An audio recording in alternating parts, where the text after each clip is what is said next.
ಎಲ್ಲರಿಗೂ ನಮಸ್ಕಾರ. ನೀವೆಲ್ಲರೂ ಚೆನ್ನಾಗಿ ಕೆಲಸ ಮಾಡುತ್ತಿದ್ದೀರಿ ಎಂದು ಭಾವಿಸುತ್ತೇವೆ.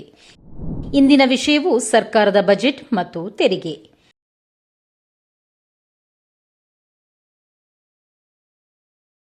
ಸರ್ಕಾರದ ಬಜೆಟ್ ಎಂದರೇನು? ತೆರಿಗೆ ಪ್ರಕ್ರಿಯೆಯು ಹೇಗೆ ಮುಂದುವರಿಯುತ್ತದೆ? ಬಜೆಟ್ ಅನ್ನು ಹೇಗೆ ಪ್ರಸ್ತುತಪಡಿಸಲಾಗುತ್ತದೆ ಮತ್ತು ತೆರಿಗೆ ಪ್ರಕ್ರಿಯೆಯು ಹೇಗೆ ನಡೆಯುತ್ತದೆ ಎಂಬುದನ್ನು ಅರ್ಥ ಮಾಡಿಕೊಳ್ಳುವ ಮೊದಲು ಸರ್ಕಾರದ ಕರ್ತವ್ಯವೇನು ಎಂಬುದನ್ನು ತಿಳಿದುಕೊಳ್ಳೋಣ.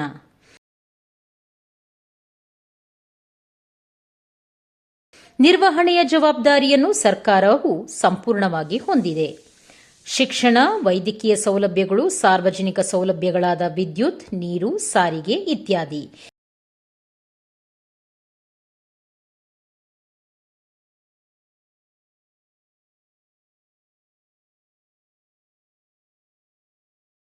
ಇವೆಲ್ಲವನ್ನು ಸರ್ಕಾರ ನಿಯಂತ್ರಿಸಬೇಕು.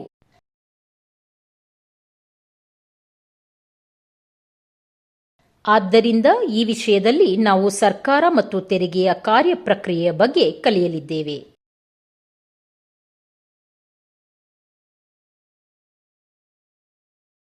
ಕಲಿಕೆಯ ಫಲಿತಾಂಶಗಳು. ಸರ್ಕಾರದ ಪಾತ್ರ: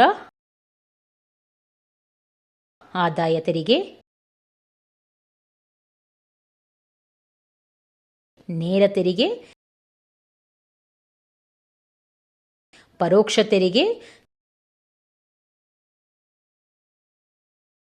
ಜಿಎಸ್ಟಿ, ಉತ್ತಮ ಸೇವಾ ತೆರಿಗೆ,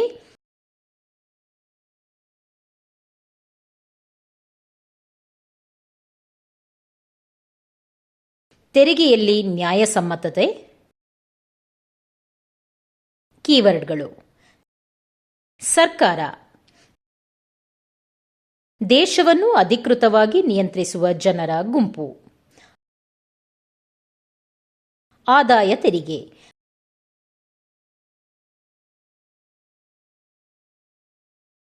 ಭಾರತದಲ್ಲಿ ಆದಾಯ ತೆರಿಗೆಯು ಹಣಕಾಸಿನ ವರ್ಷದಲ್ಲಿ ಆದಾಯ ಅಥವಾ ಗಳಿಕೆಯ ಮೇಲೆ ನೇರ ತೆರಿಗೆಯಾಗಿದೆ.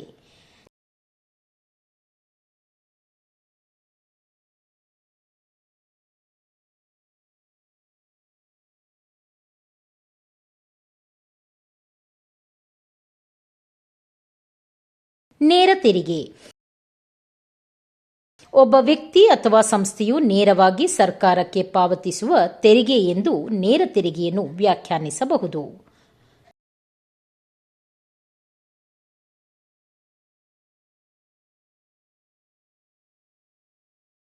ಪರೋಕ್ಷ ತೆರಿಗೆ: ಪರೋಕ್ಷ ತೆರಿಗೆಯನ್ನು ಸಾಮಾನ್ಯವಾಗಿ ಸರಬರಾಜುದಾರರು ಅಥವಾ ತಯಾರಕರ ಮೇಲೆ ವಿಧಿಸಲಾಗುತ್ತದೆ. ಅವರು ಅದನ್ನು ಅಂತಿಮ ಹಂತಕ್ಕೆ ವರ್ಗಾಯಿಸುತ್ತಾರೆ. ಜಿಎಸ್ಟಿ, ಸರಕು ಮತ್ತು ಸೇವಾ ತೆರಿಗೆ.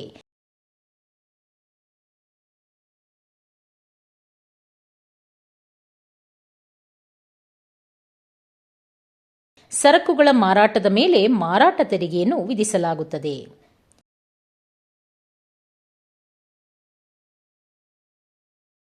Concept map.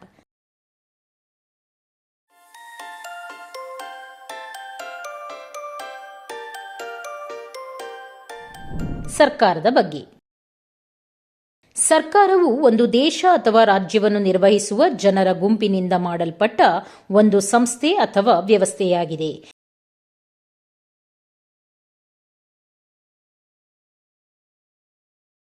ಪ್ರತಿ ಸರ್ಕಾರವು ತನ್ನ ಸಂವಿಧಾನವನ್ನು ಹೊಂದಿದೆ ಅಥವಾ ಪರಿಣಾಮಕಾರಿ ಆಡಳಿತವನ್ನು ಖಚಿತಪಡಿಸಿಕೊಳ್ಳಲು ಅದು ಅನುಸರಿಸುವ ಮೂಲಭೂತ ತತ್ವಗಳನ್ನು ಹೊಂದಿದೆ.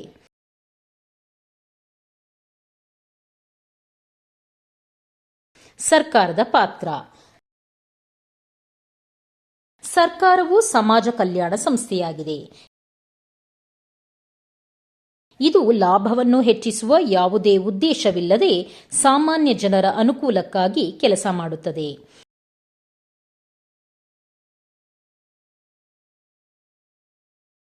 ನೀವು ಹಿಂದಿನ ತರಗತಿಗಳಲ್ಲಿ ಕೆಲಸ ಮಾಡುವ ಹಕ್ಕು ಮತ್ತು ಮಹಾತ್ಮ ಗಾಂಧಿ ರಾಷ್ಟ್ರೀಯ ಗ್ರಾಮೀಣ ಉದ್ಯೋಗ ಖಾತ್ರಿ ಕಾಯ್ದೆಯ ಬಗ್ಗೆ ಅಧ್ಯಯನ ಮಾಡಿದ್ದೀರಿ.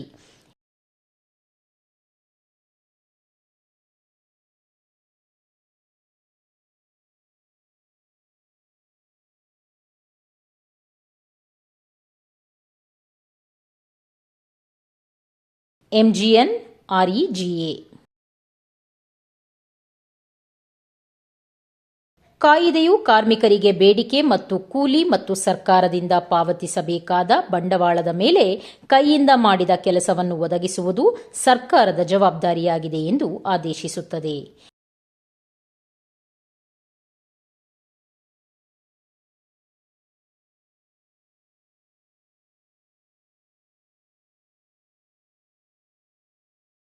ಮತ್ತು PDSನಲ್ಲಿ ನ್ಯಾಯಯುತ ಬೆಲೆಯಲ್ಲಿ ಆಹಾರ ಧಾನ್ಯಗಳ ವಿತರಣೆಯನ್ನು ಆಯೋಜಿಸಲಾಗಿದೆ.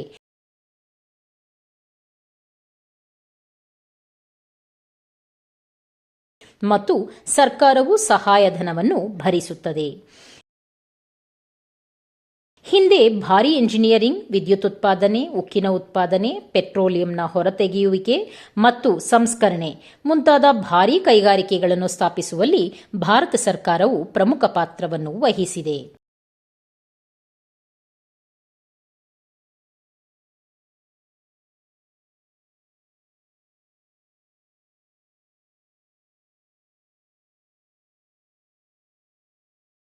ಗ್ರಾಮೀಣ ಪ್ರದೇಶಗಳಲ್ಲಿ ಸರ್ಕಾರದಿಂದ ನೀರಾವರಿ ಯೋಜನೆಗಳು ಮತ್ತು ಕೃಷಿ ವಿಸ್ತರಣಾ ಕಾರ್ಯಗಳಲ್ಲಿನ ಹೂಡಿಕೆಗಳು ಕೃಷಿಗೆ ನಿರ್ಣಾಯಕವಾಗಿವೆ.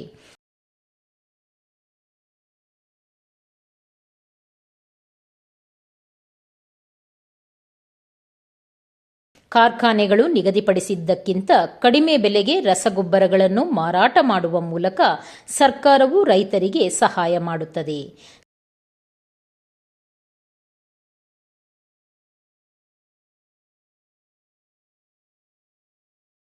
ಸರ್ಕಾರವು ಸಬ್ಸಿಡಿಗಳ ಮೂಲಕ ಕಾರ್ಖಾನೆಗಳಿಗೆ ಸ್ವಲ್ಪ ಮಟ್ಟಿಗೆ ಪರಿಹಾರ ನೀಡುತ್ತದೆ.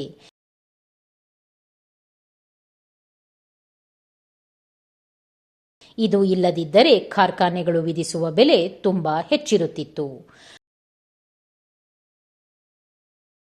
ವಿವಿಧ ಪಾತ್ರಗಳನ್ನು ಪೂರೈಸಲು ಸರ್ಕಾರವು ಸಾಕಷ್ಟು ಹಣವನ್ನು ಹೊಂದಿರಬೇಕು.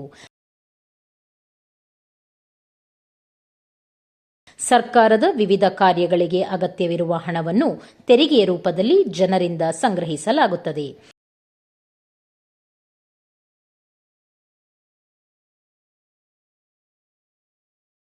ಸಂಗ್ರಹಿಸಲಾದ ತೆರಿಗೆಗಳು ಸರ್ಕಾರದ ಆದಾಯವನ್ನು ರೂಪಿಸುತ್ತವೆ. ಸರ್ಕಾರದ ವೆಚ್ಚಗಳಿಗೆ ಹಣಕಾಸು ಒದಗಿಸಲು ಆದಾಯ ಅಗತ್ಯ.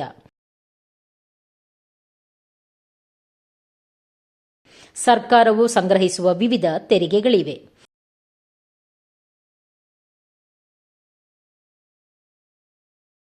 ತೆರಿಗೆಗಳು ಸರ್ಕಾರಕ್ಕೆ ಆದಾಯದ ಮುಖ್ಯ ಮೂಲ.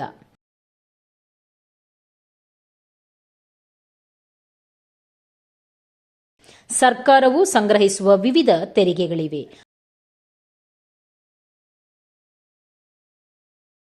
ಅಬಕಾರಿ ಸುಂಕ, ಆದಾಯ ತೆರಿಗೆ, ಆಸ್ತಿ ತೆರಿಗೆ, ಕಸ್ಟಮ್ಸ್ ಸುಂಕ ಮುಂತಾದಗಳ ಬಗ್ಗೆ ನೀವು ಕೇಳಿರಬಹುದು.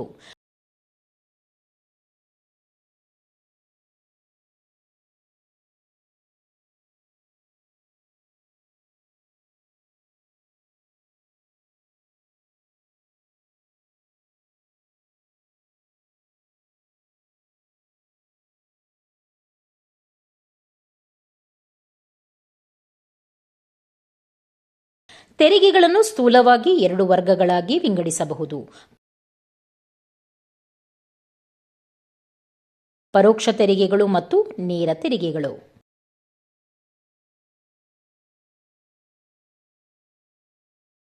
ಆದಾಯ ತೆರಿಗೆ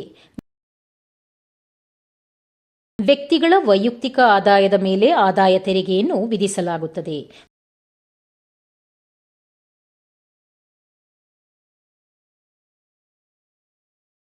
ವೇತನಗಳು, ಸಂಬಳಗಳು ಮತ್ತು ಪಿಂಚಣಿಗಳಂತಹ ವೈಯಕ್ತಿಕ ಆದಾಯದ ವಿವಿಧ ಮೂಲಗಳಿರಬಹುದು.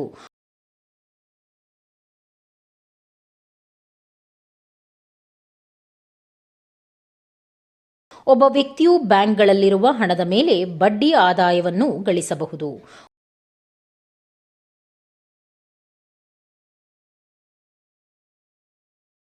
ಒಬ್ಬ ವ್ಯಕ್ತಿಯು ಮನೆ ಬಾಡಿಗೆಯಂತೆ ಅವನು ಹೊಂದಿರುವ ಆಸ್ತಿಗಳ ಮೇಲೆ ಬಾಡಿಗೆ ಪಡೆಯಬಹುದು.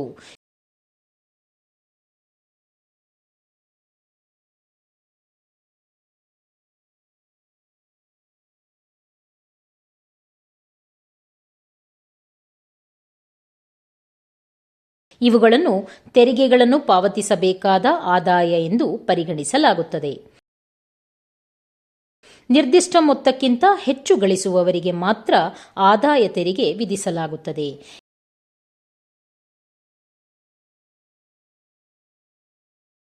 ಹೆಚ್ಚಿನ ಆದಾಯವನ್ನು ಗಳಿಸುವವರು ತಮ್ಮ ಆದಾಯದ ಹೆಚ್ಚಿನ ಪ್ರಮಾಣವನ್ನು ತೆರಿಗೆಯಾಗಿ ಪಾವತಿಸಬೇಕಾಗುತ್ತದೆ.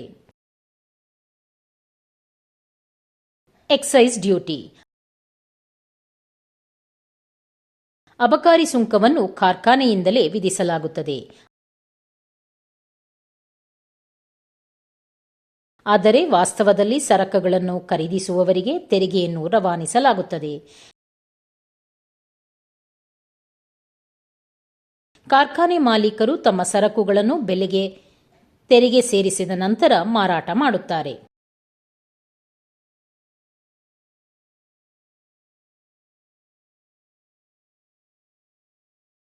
ಉದಾಹರಣೆಗೆ, ಟಿವಿ ತಯಾರಿಕೆಯ ವೆಚ್ಚ 10,000 ರು ಆಗಿದ್ದು, ಕಂಪನಿಯು 1,200 ರು ಅಬಕಾರಿ ಸುಂಕವನ್ನು ಸರ್ಕಾರಕ್ಕೆ ಪಾವತಿಸಿದೆ.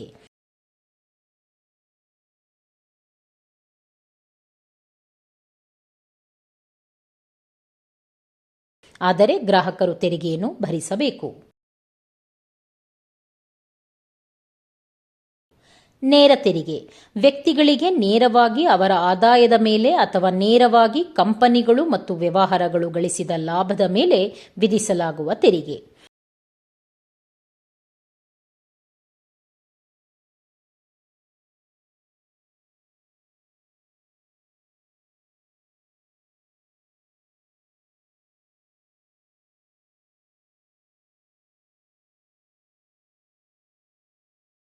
ಈ ತೆರಿಗೆಗಳನ್ನು ವ್ಯಕ್ತಿ ಅಥವಾ ವ್ಯವಹಾರಗಳು ನೇರವಾಗಿ ಸರ್ಕಾರಕ್ಕೆ ಪಾವತಿಸಬೇಕಾಗುತ್ತದೆ.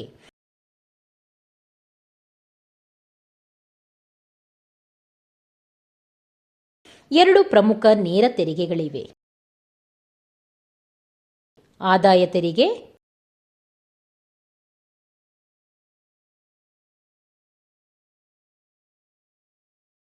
ಕಾರ್ಪೊರೇಟ್ ತೆರಿಗೆ. ವ್ಯಕ್ತಿಗಳ ವೈಯಕ್ತಿಕ ಆದಾಯದ ಮೇಲೆ ಆದಾಯ ತೆರಿಗೆಯನ್ನು ವಿಧಿಸಲಾಗುತ್ತದೆ.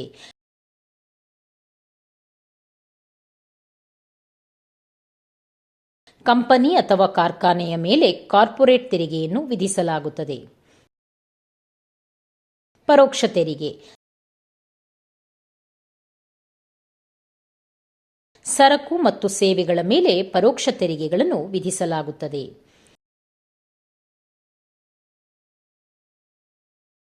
ಸರಕುಗಳ ಮುದ್ರಿತ ಗರಿಷ್ಠ ಚಿಲ್ಲರೆ ಬೆಲೆ ಅಂದರೆ MRP ಜೊತೆಗೆ ಇದನ್ನು ಬರೆಯಲಾಗಿದೆ ಎಂದು ನೀವು ನೋಡಿದ್ದೀರಿ, ತೆರಿಗೆಗಳನ್ನು ಒಳಗೊಂಡಂತೆ.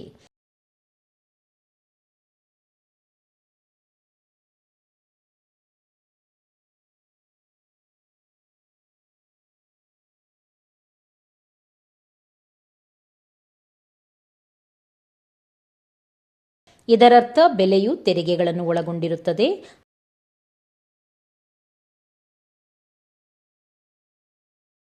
ಅಂತೆಯೇ ದೂರವಾಣಿ ಮತ್ತು ಮೊಬೈಲ್ ಫೋನ್ ಸೇವೆಗಳಂತಹ ಹೆಚ್ಚಿನ ಸೇವೆಗಳಿಗೆ ಗ್ರಾಹಕರು ಪಾವತಿಸುವ ಬೆಲೆಯು ತೆರಿಗೆಗಳನ್ನು ಒಳಗೊಂಡಿರುತ್ತದೆ.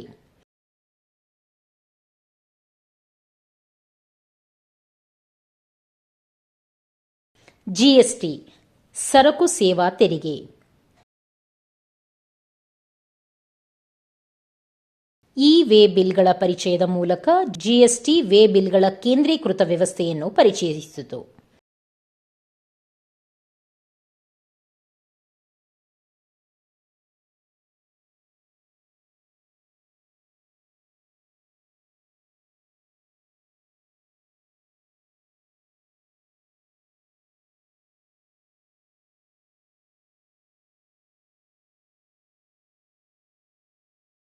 ಈ ವ್ಯವಸ್ಥೆಯನ್ನು 1ನೇ ಏಪ್ರಿಲ್ 2018 ರಂದು ಸರಕುಗಳ ಅಂತರರಾಜ್ಯ ಚಲನೆಗಾಗಿ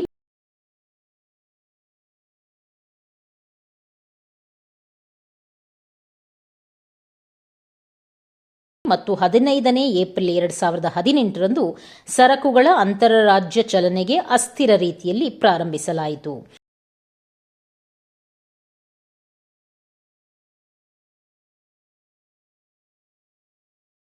ಜಿಎಸ್ಟಿಯ ಊಟದ ಜೊತೆಗೆ ಹೆಚ್ಚಿನ ಪರೋಕ್ಷ ತೆರಿಗೆಗಳನ್ನು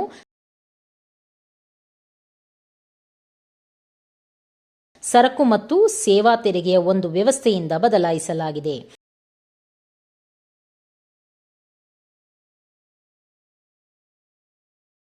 ಉದಾಹರಣೆಗೆ, ಬಿಸ್ಕತ್ತು ತಯಾರಕರು 450 ರು ಮೌಲ್ಯದ ಬಿಸ್ಕತ್ತುಗಳನ್ನು ಮಾಡುತ್ತಾರೆ. ಕಚ್ಚಾ ಸಾಮಗ್ರಿಗಳು, ಕಾರ್ಮಿಕ ಶುಲ್ಕಗಳು, ಸಂಬಳಗಳು, ಕಚೇರಿ ಮತ್ತು ಕಾರ್ಖಾನೆ ಬಾಡಿಗೆ ಇತ್ಯಾದಿ ಸೇರಿದಂತೆ ಅವರ ಎಲ್ಲಾ ವೆಚ್ಚಗಳು.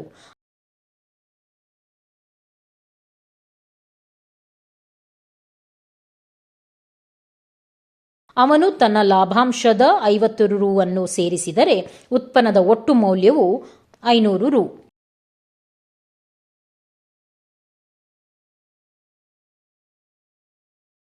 ಇದು ಅವನ ಮಾರಾಟದ ಬೆಲೆ. ಆದರೆ ಮಾರಾಟದ ಸಮಯದಲ್ಲಿ ಬಿಸ್ಕತ್ತು ತಯಾರಕರು ನಿಗದಿತ ತೆರಿಗೆ ದರದಲ್ಲಿ ಜಿಎಸ್ಟಿಯನ್ನು ವಿಧಿಸಬೇಕು.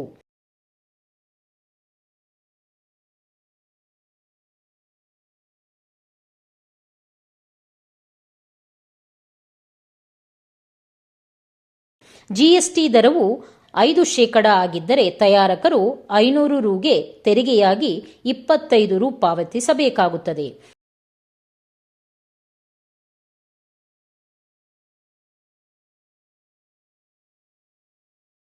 ಜಿಎಸ್ಟಿಯ ಪರಿಣಾಮ. ಸರಕು ಮತ್ತು ಸೇವಾ ತೆರಿಗೆಯ ಮುಖ್ಯ ಉದ್ದೇಶವೆಂದರೆ ತೆರಿಗೆ ಪ್ರಕ್ರಿಯೆಯನ್ನು ಸರಳಗೊಳಿಸುವುದು,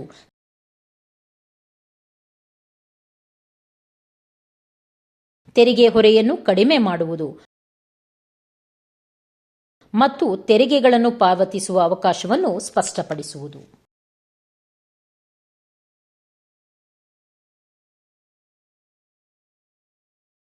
ತೆರಿಗೆಯಲ್ಲಿ ನ್ಯಾಯಸಮ್ಮತತೆ.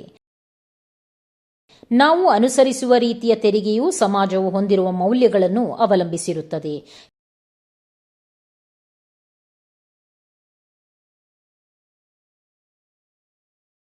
ಕೆಲವು ಜನರ ಬಳಿ ಲಕ್ಷಗಟ್ಟಲೆ ರೂಪಾಯಿಗಳಿದ್ದರೆ ಇತರರಿಗೆ ತಿನ್ನಲು ಸಾಕಾಗುವುದಿಲ್ಲ ಎಂಬುದು ನ್ಯಾಯವಲ್ಲ ಎಂದು ಹೆಚ್ಚಿನ ಸಮಾಜಗಳು ಭಾವಿಸುತ್ತವೆ.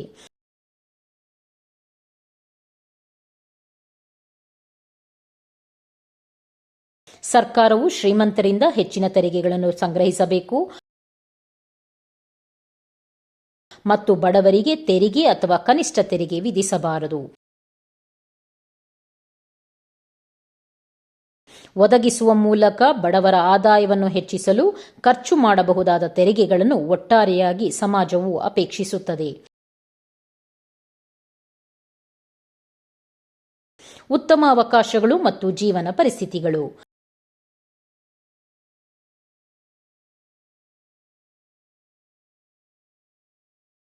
ಬಡವರ ಆದಾಯ ಸುಧಾರಿಸಿದಂತೆ ಹೆಚ್ಚಿನ ತೆರಿಗೆಗಳನ್ನು ಸಂಗ್ರಹಿಸಬಹುದು ಎಂಬುದನ್ನು ಗಮನಿಸಿ.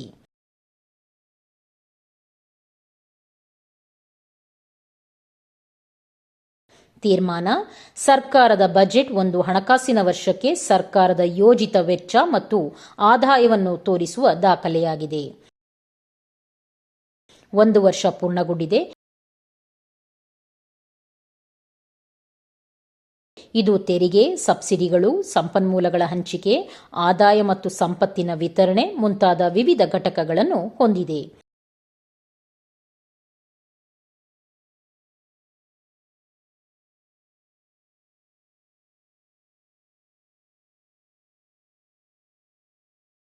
ಬಜೆಟ್ ಆರ್ಥಿಕ ಬೆಳವಣಿಗೆ, ಉದ್ಯೋಗ, ಸಾಮಾಜಿಕ ಕಲ್ಯಾಣ ಇತ್ಯಾದಿಗಳ ಮೇಲೆ ಪ್ರಭಾವ ಬೀರುವಂತಹ ಅನೇಕ ರೀತಿಯಲ್ಲಿ ಆರ್ಥಿಕತೆಯ ಮೇಲೆ ಪರಿಣಾಮ ಬೀರುತ್ತದೆ.